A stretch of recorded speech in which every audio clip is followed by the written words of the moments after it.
Recorded this earlier and it just kind of didn't work. So, this one's going to be about Warlocks, specifically Warlocks in 5e, and what kind of experience you can expect, and some opinions. And I'm going to be talking about a Warlock that I recently built. So, first, originally, like, by originally I mean like a few weeks ago, I was of the opinion that Warlock is one of the more beginner-friendly classes because they're really easy to make effective. I have been proven wrong in this case because a friend of mine who is usually good at like building decent characters in various systems, built a Warlock that doesn't work. And that's because Warlock has a lot of different choices, and unless you have like some idea of how these choices interact, which you need a little bit of familiarity with the system, if you don't have that, then you will build a shitty character because you'll pick a bunch of shit that sounds cool and it doesn't do anything together. So now I am of the opinion that Warlock is still a good beginner class as long as the beginner player has a little bit of guidance from either the DM or a more experienced player. So, that out of the way, let's talk about what or how I built this Warlock in particular. So, I started with the idea of an undead Warlock, which is one of the subclasses you can learn. And that subclass in particular gets an ability called Form of Dread, where they transform as a bonus action for like a minute. They get a little extra temporary hit points. They become immune to fear, and whenever they hit something with an attack, in the case of a Warlock, usually Eldritch Blast. In that case, once per turn, whenever they hit a creature with an attack, they are forced to make a Wisdom saving throw or be frightened of you. Solid. Lots of cool stuff, not just outright extra damage bonuses. Some cool control ability, some extra health and stuff. It's nice. So, I originally had this idea of this monk, this astral self monk whose astral arms were big skeletal arms. So I since adapted that into this concept, or into an undead Warlock instead, where they wrap themselves in like big skeletal armor for their Form of Dread. And I thought, I went through some different permutations of it in my head. And what I settled on was, well, actually I'm still a little torn, but for now it is this character, when they summon their Form of Dread, bones twist out of their arm and wrap around and form this large skeletal claw around their right arm going up to their shoulder. The lower half of their face up to here gets covered in a big like jawbone, and big pieces of bone swirl around them in a slow orbit, kind of representing that temporary hit point, those temporary hit points. So Window's making a lot of noise right now. I don't know if that's getting picked up on the microphone. But anyway, so it's like, okay, first of all, narratively, what do I want this character to be? And I decided that it's actually going to have a lot of like kind of druidy flavor, like really nature-centric, because death is very natural, blah, blah, blah. And while they're the undead Warlock, there's nothing about like, nothing super explicit about like necromancy and raising the dead in this subclass. There's some an undead spirit that they get, but you know, that's just summoning a spirit. So, really druidy flavor, and I ended up coming up with this concept of usually like an orc culture that practices ancestor worship, and every shaman of their culture, when they die, that shaman's soul joins this collective of ancestors called the choir, because I have to give it a name, the Choir of Aeons. So they join this big collective of and add their power, their magical power, and their experience to the collective, increasing its power just a little bit more. And every shaman can also tap into the power of this collective. And it's not explicitly warlocky, but in this case, that's the patron. Mechanically, that's the patron, this ancestor collective. And I found a good background that matches up with that. And apparently, you can, in D&D Beyond, you can give background spell lists. So he's got a bunch of extra spells, which now again, this character doesn't have a campaign, and there's no DM attached to it. So if I join a campaign with this character, it's possible that the DM might not like a warlock getting access to these new spells. So. But I'm not too broken up about that. So that's how this character works mechanically. That's where they get their power. This character works narratively. Sorry, not mechanically. And that's kind of where they get their power. So, how does this character work then? Mechanically. So, first and foremost, I built the character at level 4 to get an ASI. I don't know what level we might be starting at, but I just built him at level 4. So at level 4, I just took moderately armored because one of my other ideas for this warlock is they're going to be fairly hybridized. They can fight at long range or mid-range, close range, if they have to. So I took moderately armored, grabbed some, whatever the 14 AC medium armor is. I forget what it is. Oh, breastplate. Grabbed a breastplate, grabbed a shield, and he's got a dex of 14. So I've got a nice, cool 18 AC. Then, level 2, I grabbed... Well, level 1 got Undead Subclass. Right there. I think you get Pact Boons level 3? Yeah, I think 3 is Pact Boons. But at level 2, you get Invocations, right? So, first invocation I took was Agonizing Blast. And then I intend to take the... okay, so because I'm building it at level 4, let's not worry about all that. But, so I took Agonizing Blast, and then I took an invocation related to the Pact Boon I'm going to take, and I'll talk about that after the Pact Boon. So the Pact Boon, the Pact Boon that I took for this character was Pact of the Tome to get the Book of Shadows, giving me extra cantrips.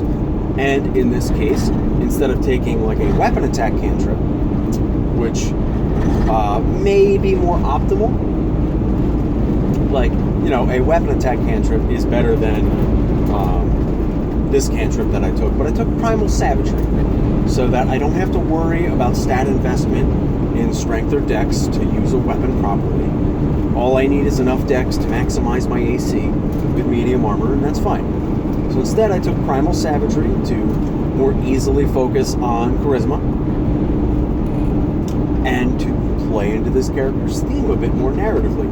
Lots of claws and fangs and just bone protrusions everywhere. So, took Primal Savagery to have a backup melee option. It is not the focus of the character, but it's something the character can do.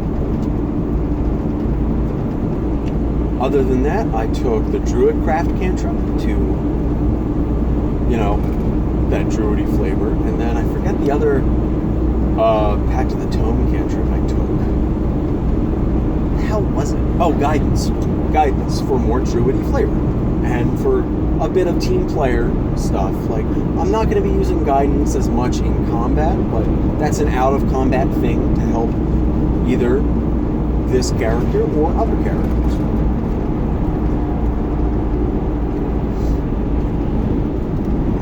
So, because of that, not because of that, that's just a thing that I did with this character. So, the character's Warlock cantrips I took. They were Eldritch Blast, one of the main reasons to play a Warlock, and I already took Agonizing Blast, which technically you take the cantrips first, but So I took Eldritch Blast, I took Mind Sliver to have an alternate, saving throw cantrip, and Mind Sliver's really good. And I took... What was the other one I took? I don't remember. It's not important. If I remember, maybe I'll say something. What the hell was it? Fuck. Either way, whatever that third Warlock cantrip I took is, it doesn't really matter. So, and then for spells, now the Shaman background gives you spiritual weapon, so I took that because it's good. But I didn't take a whole lot of direct attacking spells. Instead, I took spiritual weapon. I took what else did I take? Oh, first, before I get to spells, I took the Book of Ancient Secrets Invocation to get ritual casting, which is super fun. Also, lots of druidy options there, like purify food and drink, all that kind of stuff.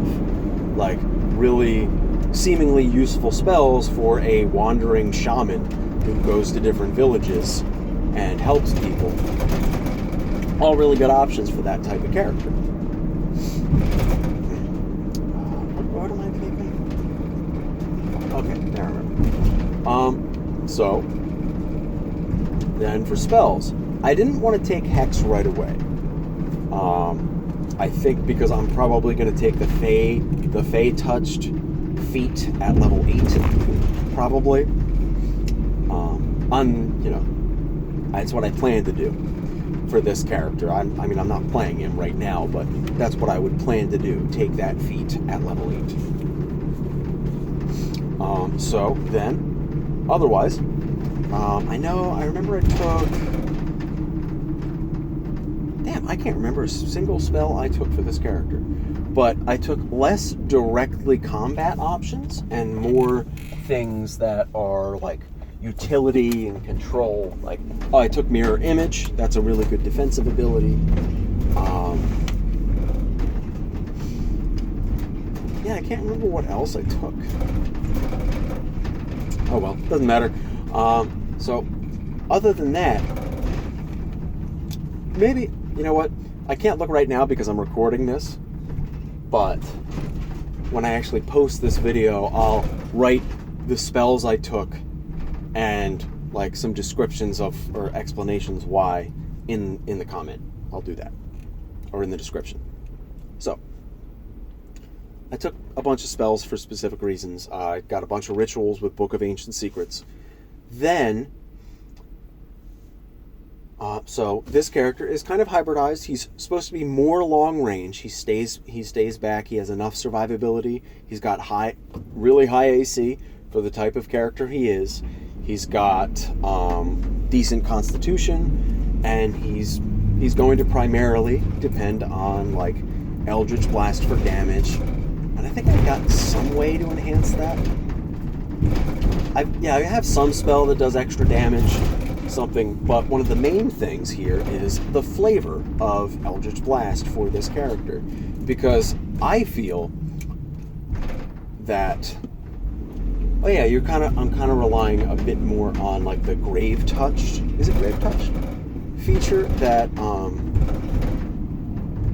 the Undead Warlock gets at level 6 that lets them add extra, turn their damage to necrotic for a single attack and add an extra damage die. So at that point, Primal Savagery would be doing 2d10, so I get to upgrade that to 3d10 and it becomes necrotic when I attack with that, so it's still good. And then a single Eldritch Blast shot will do, the first one does 2d10, and then the second one does 1d10 without the necrotic stuff, if I choose to use that instead. But back to the flavor. Since this character this character's title is Fang of Aeons, because in this village and ancestor culture I made up, every shaman that is a member of, or that serves the choir, is a voice of Aeons, but they all get their own individual title. So this player character, Okugal, his name is, he's a half-orc, by the way. His title is Fang of Aeons, and all of his magic manifests as through violent slashes and bites and things like that.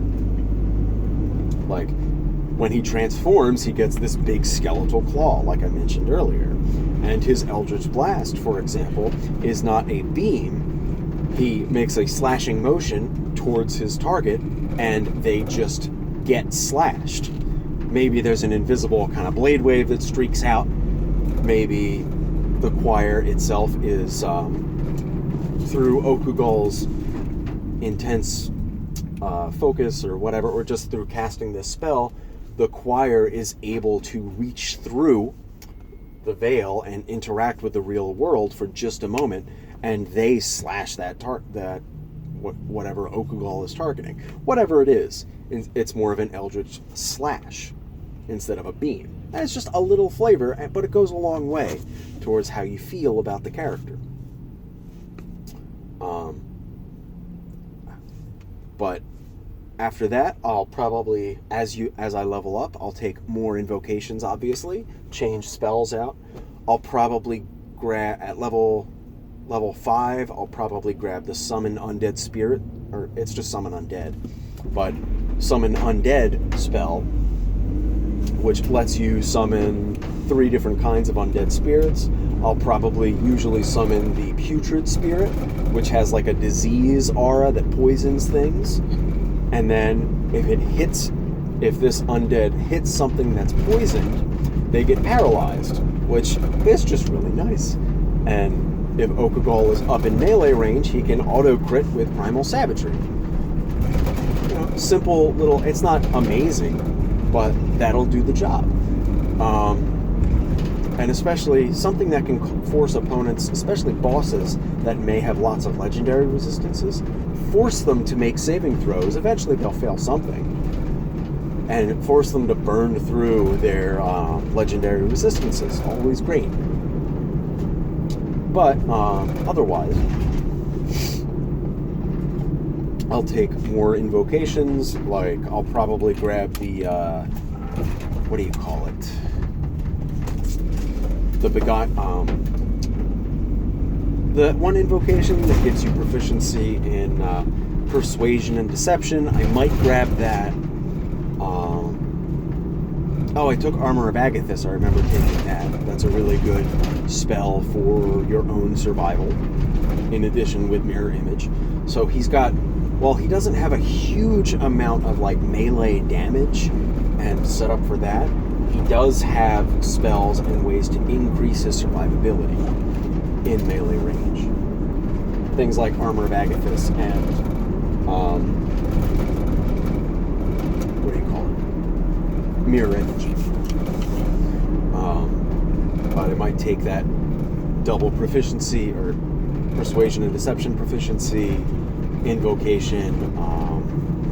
Might take another agonizing blast, or not agonizing, another Eldritch Blast invocation. There's lots of different invocations to take, and I can, whichever one I take, it'll twist the character in a certain direction. Like if I didn't, for example, if I didn't take the whole, what do you call it?